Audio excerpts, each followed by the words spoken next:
Ari Riaz Islamic Place YouTube channel, please subscribe. وعلى آل إبراهيم إنك حميد مجيد.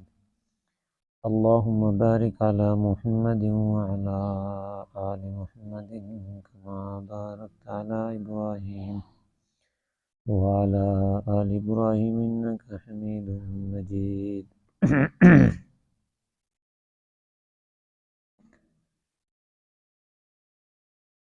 عن أنس قال قال رسول الله صلى الله عليه وسلم إن العبد لا يموت والداه أو أحدهما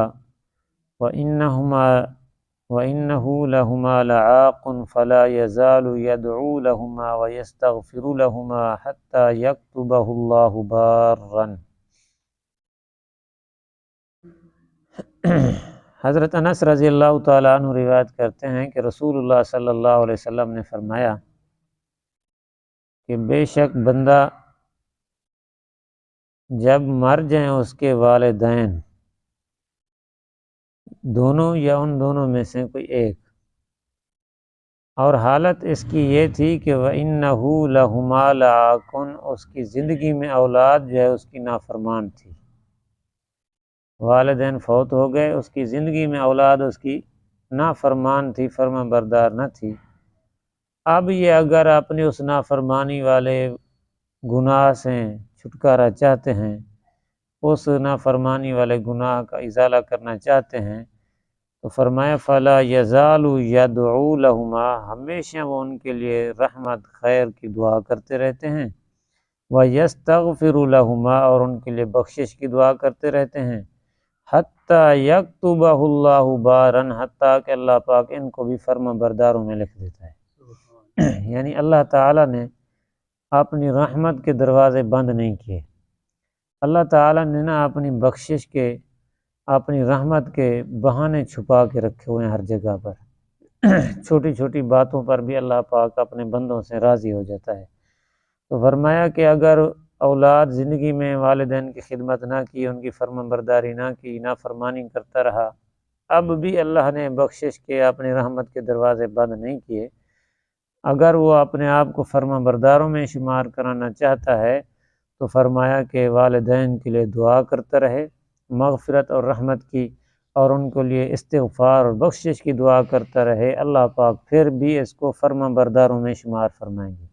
اتنا بڑی اللہ کی رحمت ہے کہ اللہ نے دروازہ پھر بھی بند نہیں کیا۔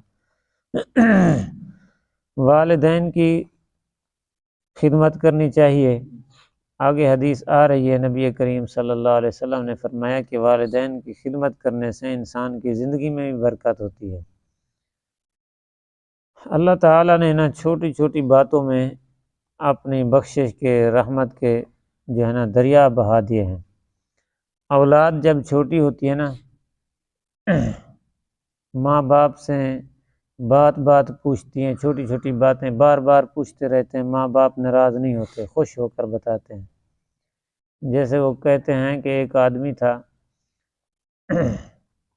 وہ بچپن میں اس کی اولاد، ایک بیٹا تھا اس کا، وہ اس نے پوچھا ابو جی یہ کیا بیٹھا ہے درخت پر؟ اس نے کہا بیٹا یہ کوا بیٹھا ہے۔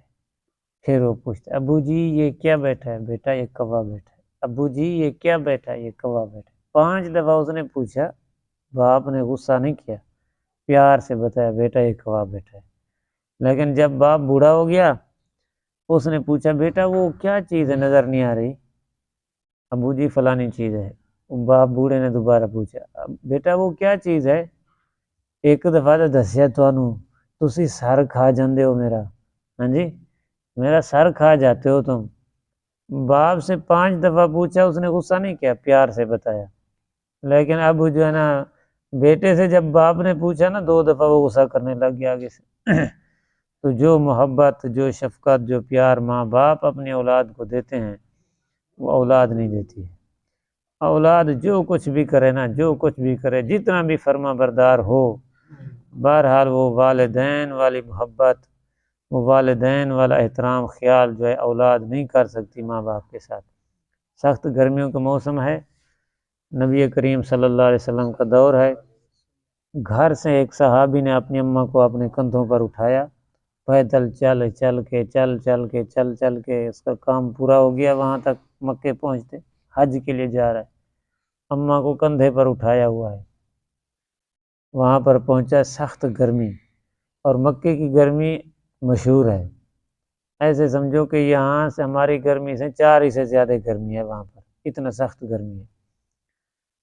تو وہ اب تو وہاں پر اللہ کی رحمتیں ہیں، ٹھنڈے پتھر لگے ہوئے ہیں، صفا مروہ پر دوڑو تو ایسی لگے ہوئے ہیں، پسینہ نہیں آتا، آدمی کو پتہ ہی نہیں لگتا ہے، لیکن اتنا ایسی لگنے کے باوجود بھی وہاں آدمیوں کا کام پورا ہو جاتا ہے، تھک جاتے ہیں صفا مروہ پر جب دوڑتے ہیں۔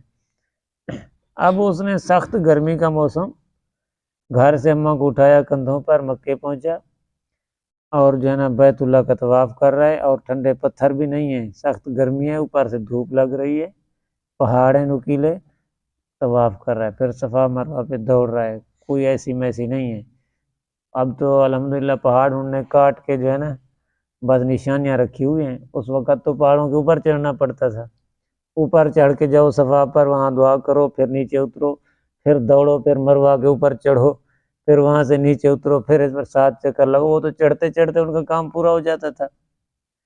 تو صحابی نے اماں کو اٹھایا ہوا ہے، بیت اللہ کا طواف بھی کیا، صفا پہ پھر مروہ پہ، صفا پہ مروہ پہ 7 چکر لگائے، سارا کچھ مکمل کرنے کے بعد پھر مینا میں چلا گیا، وہاں پر گزاری رات، پھر اماں کو کندھے پر اٹھایا عرفات کے میدان میں، وہاں پر دن گزارا، پھر وہاں سے اماں کو کندھے پر، پھر مزدلفہ، پھر وہاں سے اماں کو کندھے پر، پھر مینا آ گئے، شیطان کو کنکریاں ماری، 8 9 10 11 پھر 12 تک یہ بس اٹھائے رکھا ماں کو کندھے پر، سخت گرمی۔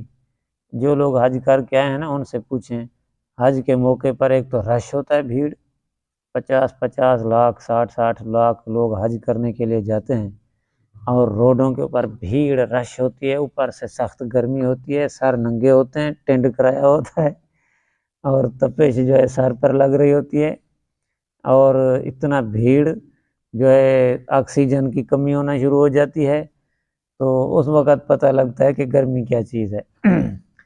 تو اتنا مشقت کرنے کے بعد حج جب مکمل کیا، نبی علیہ السلام کے پاس آیا وہ صحابی، کہتا ہے اللہ کے رسول، میں نے اماں کو مونڈھے پر اٹھا کے مکمل حج کروایا ہے، کیا میں نے اماں کا حق ادا کیا ہے؟